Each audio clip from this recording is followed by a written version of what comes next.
Ano po yon? Kasi siyempre naano din kami.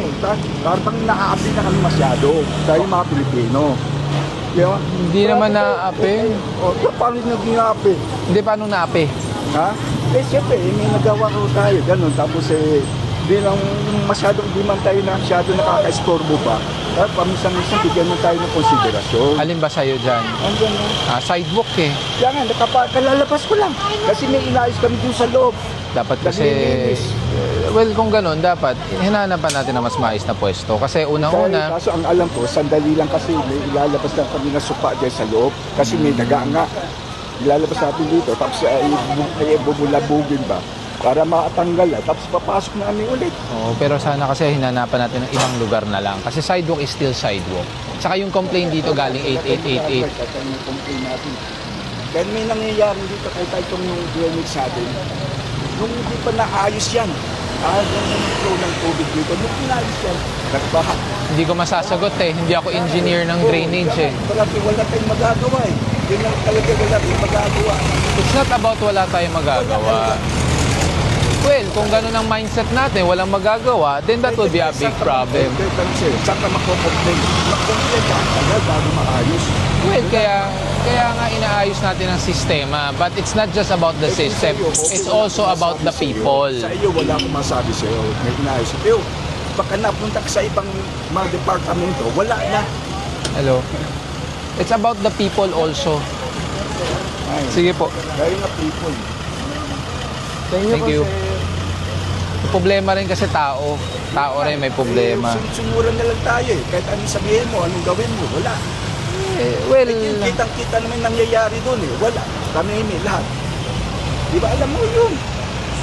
alam mo, mahirap kasi pag lagi na lang will just step down and will not, alam mo, do something. Ang ko lang, makita kami Pilipinas na maayos maging magaganda yung takbo ng Lahat tayo. I also have that big dream and ideal of having the Philippines as a very progressive country. But kailan lang, yun mas pasensya pa sa atin. exactly, pero small things like yun nga, nakaharang sa sidewalk, yung mga ganun. Small things matters. Small things matter. Eh siyempre, yung mga tao, titingnan din yung mga humahawak sa atin. Eh kung ginagawa nila yun, siyempre paano tayo, hindi ganun din mautak natin. Eh di parang ganito lang. Ako, prinsipyo ko, pag ikaw sarili mo, kaya mong ayusin natin. Let's not always look for the fault of others. Kasi tandaan natin ha. Kasi ginagawa mo nga maayos nga. Eh kaso, ano ka, wala ka din magagawa. Meron kang magagawa. Ako, hindi ako mahilig sa mindset na walang magagawa. Ang sa akin lang, very simple principle. If others are doing a fault, let's not look for their faults and yung tipong, ganun na eh. Yung iba gumagawa ng ganun eh. Kaya wala tayong magagawa. Bakit hindi natin palitan yung mindset natin na kung sila ganun, hindi ko sila tutularan. I will not be part of the problem, but I'd rather be a part of the smaller percentage of the solution. Yun lang yun. Kaso, wala nangyayari. Gawin mo mga tama. Pagdating ng araw, wala rin. Meron. Consistency. I'm Kaya, 70 plus na. Hindi mo. alam mo anong problema, boss? You know what's the problem? Behavior. Oh, behavior ng mga tao. Ako, I'm not pinpointing anyone, pero tulad niyan, babalik ko mga malilit na bagay. Tulad niyan, sasabihin, andyan yung driver, etc., etc. Eh, behavior natin yun eh. Alam nating bawal, bakit natin dyan nilagay? So, it's more of tackling the behavior of the people. It's not about the lack of discipline. Kaso wala eh. Wala mangyayari. Habang ganito parati nangyayari sa atin. Kaya nga, kasi nga, attitude natin towards things eh. Kasi kung ganun ang attitude natin, walang mangyayari. Gusto natin maging pagbabago. Eh kaso, ang nangyayari wala eh. Umpisa natin pagbabago sa sarili natin. Matagal na. Hindi? Wala nangyayari. Siguro tama-matay ko, ganun pa rin. Well, Nangyayari. kung ganun kasi ang mga tao, parang suko na, di huwag natin gawin lahat to. Let's bara-bara na lang, hayaan na lang natin lahat, di ba? Nangyayari yun eh. Eh kaso ginagawa mo tama. Dati eh kaso yung mga namumuno sa atin, wala. Ako, hindi ako naniniwala lagi sa namumuno. Ako, more on, yung namumuno, ilan lang ang percentage? Ilan lang ang Siyempre nakikita about ng bayan. about siguro lagay na natin 200,000 government in position. Sama na natin mayor, vice governor. Pero ilan ang porsyento ng normal citizen? 1 billion. If that 1 billion will do its part, magkakaroon ng domino effect yan, di ba? Mahihiya yung mga namumuno. So, ganito lang po yan, sir. Ako, ganito lang mindset ko. Yung namumuno, let's say, hindi maayos, pero yung tao sa baba, they can cope up with the change properly. Then, the bigger percentage of the problem will be solved down in the community level. Pag-iisip naman natin dito, siyempre, tinitin din natin na stasyon na namumuno sa atin. Dahil kung ganun sila, Kaya nga mali yun.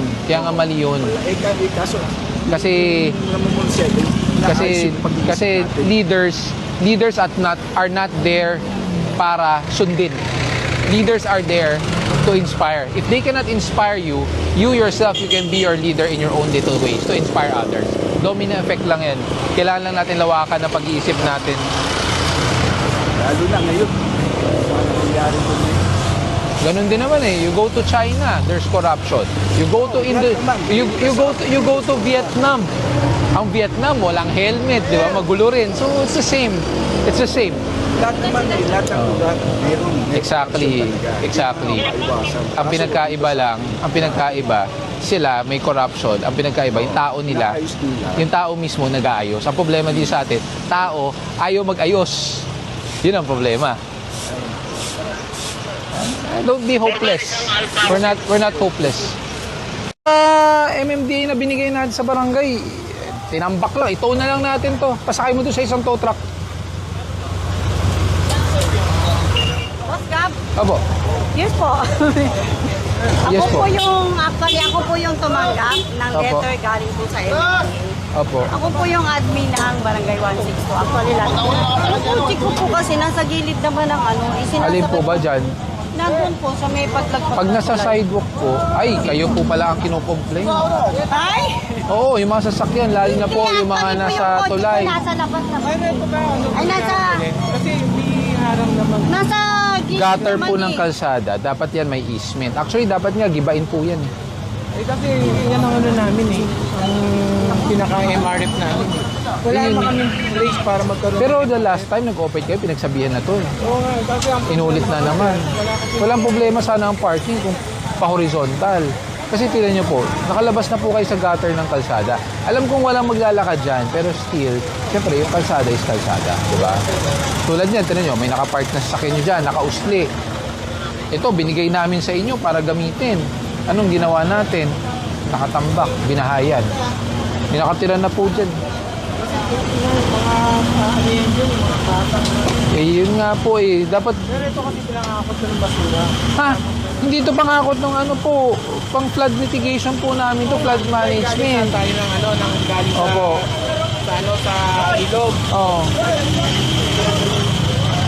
Hindi po ba dapat dump truck ang gamit nyo doon? Eh kaso nga, pag wala yung dump truck, eh araw-araw na galing stereo ranger natin. Eh kaso bakit nakaiwan at binahayan po? Kasi kasi nung time na yun, Tsaka parang kailan po huling ginamit to? ito, ano to, ano nakaraan namin to eh. Ginamit po to. Eh, mukhang ilang linggo na po hindi inaalis. Sa inyo nga galing yan. Eh yun nga po pinupunto ko, sa amin po galing, dapat pinapangalagaan nyo, di ba? Iniwan po dito, tapos may nakatira na po. Tinirahan. Pinatanggal lang namin yung gamit eh. So ibig sabihin po, ilang araw na hindi napapansin to, kaya may nakatira. Or baka ilang linggo na. Hindi naman.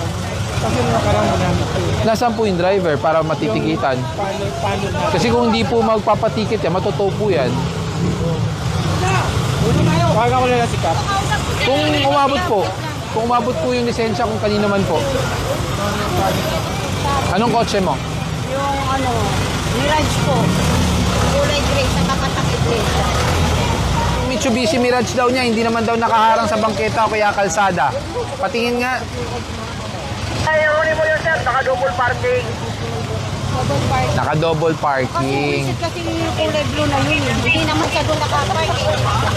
Ikaw talaga, niloloko mo pa ako kanina. Hindi ka nakaharang. Ngayon.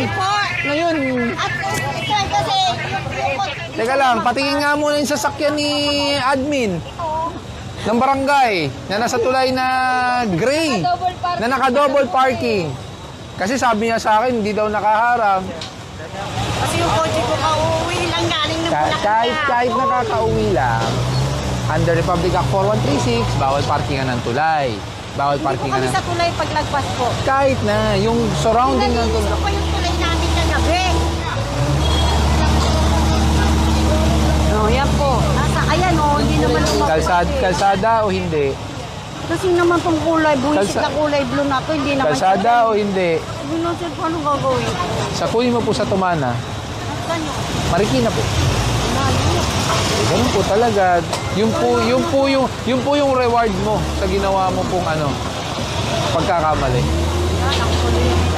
Wala na, kanina pa kami dito. Saan ka ba galing? Ako pa po yung susigan sa kabila, hinihinga lang. Doon ka nakatira. Pero dito parking mo. Bakit dito ang layo? Nga po, wala po kasing baralan doon. Naku po, wala na. Hindi na natin mapagbibigyan. Ang tagal na kasi yan. Mahigit 10 minuto na kami dito. Wala man lang gusto magsabi kung kanino, nasaan ang driver. Lahat wala. Saka hindi ko alam. Ang sabi sa akin, barangay facility daw to. So, taga-barangay ka ba? Taga-barangay ka? Bayaw mo. Oo. Bakit naman kayo pang pumaparada? Yan. May-ari po eh. May-ari ng? May-ari po na, nagtatrabaho po siya. Dapat may sarili kayo. Sa akin po. Dapat may tama kayong parkingan. Hindi naman po parkingan yung ganitong lugar po natin. Napakasikip na dito. Tumana Marikina po. Saka punta. Ito, sakay muna. Isahan na.